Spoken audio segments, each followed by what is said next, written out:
నమస్తే, welcome to Aadya media. నేను హాసిని. ఇప్పుడు మనతో పాటు ఉన్నారు ఇమంది రామారావు గారు, సీనియర్ జర్నలిస్ట్. నమస్తే సార్. నమస్తే అమ్మా. సార్, వైఎస్ఆర్సీపీ ఎమ్మెల్యే రోజా గారికి ఆరోగ్యం సరిగా లేదు, అస్వస్థతకు గురయ్యారని చెప్పి చెన్నైలో అపోలో హాస్పిటల్లో జాయిన్ చేశారు శుక్రవారం రాత్రి. అసలు వాళ్ళకి ఏం జరిగిందంటారు? సమస్య ఏంటంటారు?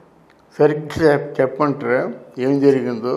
మన నెల్లూరులో ఆనం వెంకటరమణారెడ్డి ఆయన మీద ఒక 5 లక్షల సుపారీ ఇచ్చి కొట్టే ఏర్పాటు చేయించింది రోజా చెప్పించారు. దానికి సాక్ష్యం 3 బళ్ళు, ఒక నల్లటి కారు.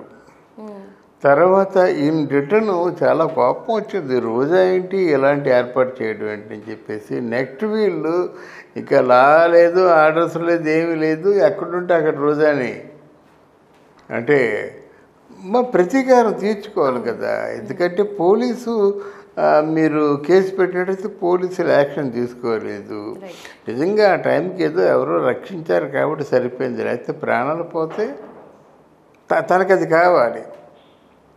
ఎందుకంటే రోజా అంతకుముందు చంద్రబాబు నాయుడికి లోకేష్కి చీర రవికలు పంపిస్తానని చెప్పింది కదా. ఈయన బికినీలు పంపిస్తానని, కడ్రాయర్లు బికినీలు పంపిస్తానని వెంకట్రామరెడ్డి చెప్పాడు.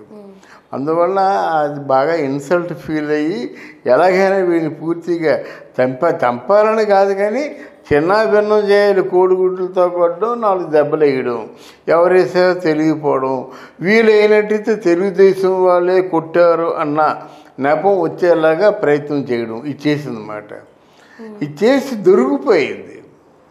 దొరికిపోయిన తర్వాత ఆవిడ ఇంట్లో ఉంటే రక్షణ లేదు, అర్థమైందా?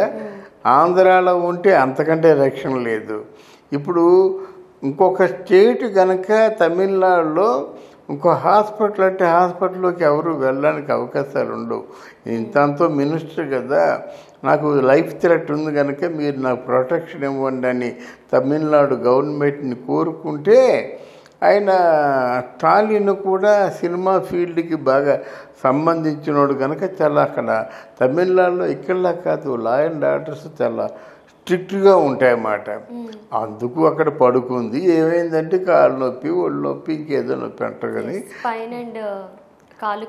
స్పైనల్ అందరికీ ఉంటుందమ్మా. చెప్పా కదా, ఆవిడ బయట కనిపిస్తే బాధేస్తారు. బయట కనిపిస్తే మన ఆంధ్రలో జస్ట్ అంటే అక్కడి నుంచి ఎస్కేప్. ఆయనకి ఎంత కోపం వస్తుంది. ఆయన నానబట్టి రాజకీయాలు ఉన్నారు. ఆనవాళ్ళంటే నెల్లూరులో పెద్ద పేరు మాట. వాళ్ళ తాలూకు భక్తులు అనుచరులు ఉన్నారు. ఎక్కడ కనిపిస్తే అక్కడ ఫినిష్ చేస్తారన్నమాట. కనుక దాంతో భయపడిపోయిందన్నమాట. తర్వాత ఏమో ఇప్పుడు ఎవరైనా ఏం రోజా ఇట్లాంటి ఏర్పాటు ఏమైనా చేస్తున్నామంటే, అయ్యో నాకు ఒంట్లో బాగాలేక నేను హాస్పిటల్లో పడుకుంటే దానికి నాకు ఏం సంబంధం అమ్మా, ఏదో అలా నిందలేస్తున్నారని తప్పించుకోవడం కోసం చేసే ప్రయత్నం. ఏది ఏమైనప్పుడు కూడా నిజాలు ఇంతకుముందు ఎప్పటికో అంటే తెలిసేవి కాదు. ఇప్పుడు వెంటనే తెలిసిపోతుంది.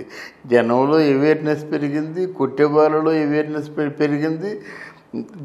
ఆ రోజు షూటింగ్ అవుతుంది, సీసీ కెమెరాల్లో ఆ కారు కదలిక, మనుషుల కదలిక అన్నీ స్పష్టంగా కనిపిస్తున్నాయన్నమాట. అంత స్పష్టంగా కనిపించిన తర్వాత మన ప్రభుత్వం లేదు కనుక బాధపడుతున్నారు. కానీ అదే కానీ ఈ తెలుగుదేశం ప్రభుత్వం ఉంటే వాళ్ళు ఏమవుతారు? అందువల్ల ఇట్లాంటి ఒక కుయుక్తులు, కుట్రలు, పగలు, ప్రతీకారాలకి ఎవరైతే బానిసలైపోయి తిరుగుబాటు చేస్తారో వాళ్ళకి ఆ హాస్పిటల్ తప్ప ఇంకో మార్గం లేదు. హాస్పిటల్లోనే దాగోవాలి. మొన్న అవినాష్ రెడ్డి ఎక్కడ దాక్కున్నాడు? వాళ్ళ అమ్మేమో 4వ ఫ్లోర్లో ఉంటే ఈయనేమో 5వ ఫ్లోర్లో ఉన్నాడు, విశ్వశాంతి హాస్పిటల్ కర్నూలులో. అలాగా వాళ్ళకి అంటే హాస్పిటల్ని మించిన రక్షణ లేదు. కింద ఎవరో వాళ్ళ తాలూకు మనుషులు ఉంటారు, పైన హాస్పిటల్ ఉంటుంది.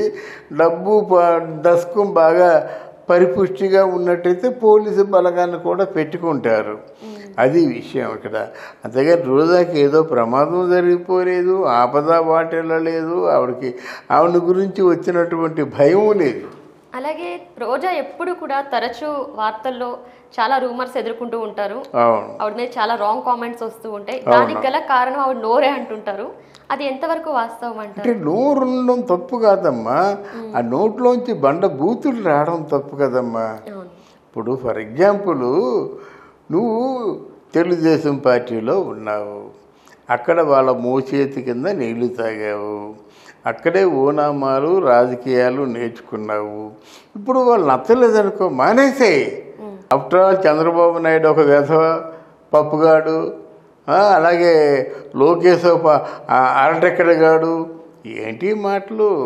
పవన్ కళ్యాణ్ ఆఫ్టర్ ఆల్ ఏముంది, వాళ్ళ లైఫ్ ఏంటి, 3 పిల్లల మొగుడు.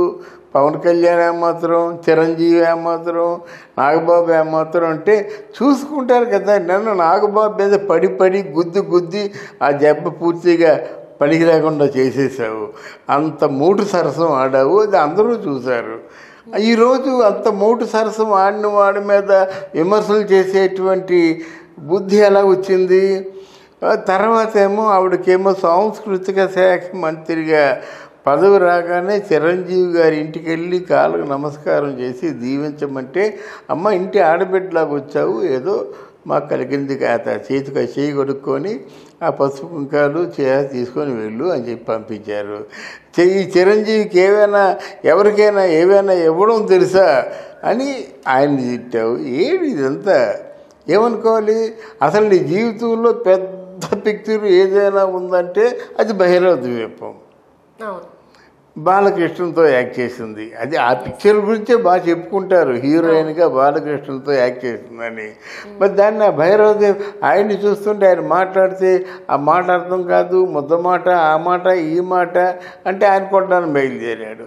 ఆయన నుంచి తప్పించుకొని పారిపోయింది. ఏమిటి ఇవన్నీ? ఎలాగ అర్థం చేసుకోవాలి?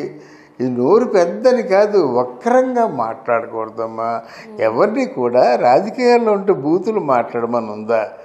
రాజకీయాల్లో ఉన్నవాళ్ళు ఎంత చక్కగా మాట్లాడతారో వాళ్ళు.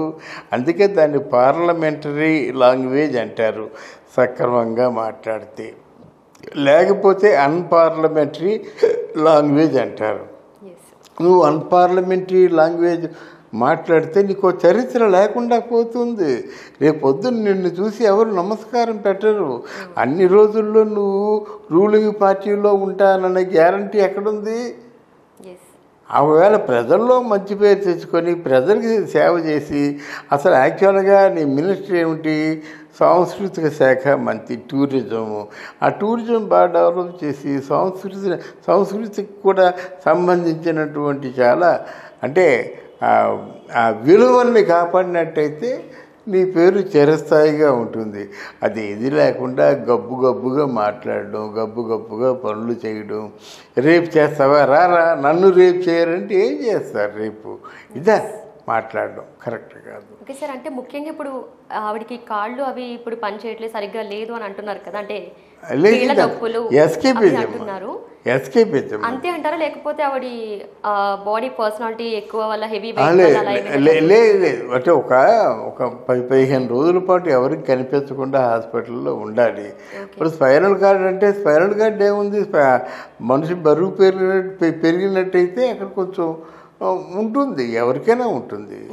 అది సమస్య కాదు. కానీ అంటే ఆవిడ ఇప్పుడు డబ్బు లేకపోతే ఎవరికి ఏ జబ్బు ఉండదమ్మా. డబ్బు బాగా పెరిగిపోతేనే అన్ని జబ్బులు తెలుస్తాయి అన్నమాట. అందులో ఒక భాగం ఆవిడకి. అంతకుముందు రోజా అంటే చక్క హాయిగా ఒక సన్నటి లేడి పిల్లల గెంతు, దాని పేరు జబర్దస్త్లో ఆడుకుంటూ ఉండేది. ఇప్పుడు రోజా అలా కాదు కదా. రోజా తన చెప్పుల్ని తనే మోసుకోలేనటువంటి అతి సుకుమారమైనటువంటి సుందరి మాట. కనుక తన చెప్పుల్ని తను మోసుకోలేనప్పుడు తన ఒంటిని తను ఎలా మోసుకుంటుంది?